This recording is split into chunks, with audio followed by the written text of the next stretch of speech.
સુરતના ડિંડોલી વિસ્તારમાં એક નિર્દોષ બાળકીનો માર્ગ અકસ્માતમાં કરુણ મોત થતા સમગ્ર વિસ્તારમાં શોકની લાગણી ફેલાઈ ગઈ છે. ઘરની બહાર રમી રહેલી 4 વર્ષની બાળકી કારની અડફેટે ચડી જતા પરિવારજનોએ બેદરકારીનો આક્ષેપ કરી આરોપી સામે કડક કાર્યવાહીની માંગ ઉઠાવી છે. સુરત શહેરના ડિંડોલી વિસ્તારમાં એક હૃદયદ્રાવક અકસ્માતની ઘટના સામે આવી છે, જેમાં ઘર બહાર રમી રહેલી 4 વર્ષની બાળકીનું મોત નીપજ્યું છે. પ્રાપ્ત માહિતી અનુસાર પ્રયોશા પાર્ક સોસાયટીમાં રહેતી બાળકી સ્નેહા પોતાના ઘરની બહાર રમી રહી હતી, ત્યારે સોસાયટીમાં જ રહેતા એક કાર ચાલકે બેફામ રીતે કાર હંકારી હતી. આ દરમિયાન કાર બાળકીને અડફેટે લેતા ગંભીર અકસ્માત સર્જાયો હતો. બાળકીના રડવાનો અવાજ સાંભળીને પરિવારજનો અને સોસાયટીના લોકો તાત્કાલિક ઘટના સ્થળે દોડી આવ્યા હતા. ઈજાગ્રસ્ત બાળકીને સારવાર માટે હોસ્પિટલ ખસેડવામાં આવી હતી, જ્યાં ફરજ પરના તબીબોએ તેને મૃત જાહેર કરી હતી. ઘટનાને પગલે પરિવારજનોમાં શોકનો માહોલ છવાઈ ગયો છે. મૃતક બાળકીના પરિવારજનોએ આરોપ લગાવ્યો છે કે કાર ચાલક નીતિન મિશ્રા મોબાઈલ ફોન પર વાત કરતા વાહન ચલાવી રહ્યો હતો. ઘટનાની જાણ થતાં ડિંડોલી પોલીસ તાત્કાલિક સ્થળ પર પહોંચી હતી અને તપાસ હાથ ધરી હતી. પોલીસે કાર ચાલક નીતિન મિશ્રાની ધરપકડ કરીને તેની સામે ગુનો નોંધી કાયદેસરની કાર્યવાહી શરૂ કરી છે. પરિવારજનોએ આરોપી સામે કડકમાં કડક કાર્યવાહી કરવાની માંગ ઉઠાવી છે. સમગ્ર ઘટનાએ સોસાયટી વિસ્તારોમાં વાહન ચલાવતી વખતે સાવચેતી રાખવાની જરૂરિયાત તરફ ફરી એકવાર ધ્યાન દોર્યું છે. મારું નામ ભરત છે.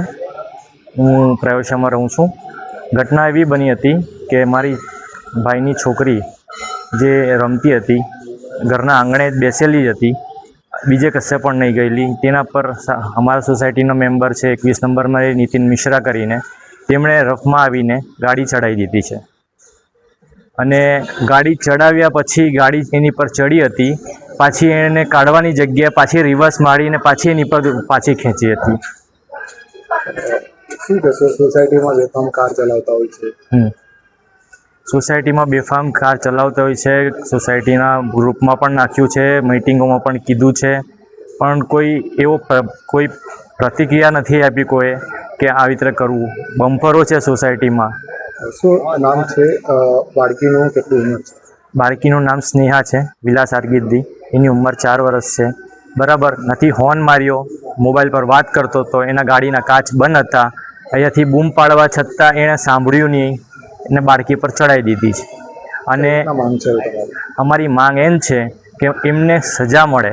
સજા એવી જ રહે કે કાનૂન જે વસ્તુ છે તે આ ગેરકાયદે અકસ્માત કરીને ચલાવે છે, પણ આ અકસ્માત નથી, એક રીતેનું મર્ડર જ છે. જે માણસ ફોન પર વાત કરતો હોય, આવી રીતે સ્પીડમાં ચલાવતો હોય અને રિવર્સ પણ માર્યું હોય, બાળકી પર ચડાવ્યા પછી પાછો રિવર્સ માર્યું હોય, એ મર્ડર જ કહેવાય. અને જો મર્ડર કર્યું હોય અને પોલીસવાળા એને અકસ્માત કહે છે અને એને બેલ પર છોડી દે છે, તો એ આપણે ન્યાયતંત્રમાં એ ખોટા મોટી ભૂલ છે. અમને એવી માંગ છે કે એમને અરેસ્ટ કરે, એમને સજા આપે, કોર્ટની રાહ ન જોઈ. કારણ કે કોર્ટ સુધી જશે ત્યાં સુધી એ બેલ પર છૂટ્યો રહેશે. મારી બાળકી તો જીવ ગયો જ છે ને, એને ન્યાય મળે ને એ બહાર ફરે એ ન્યાય નથી.